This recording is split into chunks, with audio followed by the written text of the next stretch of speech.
اتحداك تستعرض حسابك النوب ده بلبستك عبد الواحد دي، صعبة عليك أنا متأكد. يلا نجرب. أبدأ لك الاستعراض من البروفايل من الصفر. ندخل على البروفايل. طبعا البروفايل أنا أولا حاجة لايكاتي 34846، ده اللايكات بتاعتي. وطبعا البويباس مثلا ما كنت قاعد اشحن كتير، الا بدايه الايامات دي بقيت اشحن. وهسي يعني هسي انا من الفايرباس الكم، انا من الفايرباس بتاع الغراسنه، فايرباس الغراسنه تمام.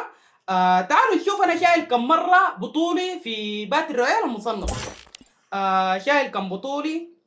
شايل 22 بطولي. 22 بطولي في باتل رويال المصنف شايل. تعالوا نشوف في كلاسيكوات كم. في كلاسيكوات شايل 16، الموسم 29 تمام. تعالوا نشوف انا لاعب كم جيم وكم. متوسط وقت البقاء على قيد الحياة 10.27.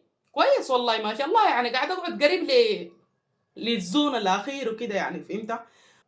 في الموسم الجديد ده منعش 16 انعاش، يعني من زملاني وكده انعشت يعني 16 انعاش. معظم الغطلة في المباراة 8 كيلات في الموسم ده. انا الموسم ده والله تقريبا ما لعبت كتير كده عشان كده يعني فهمت.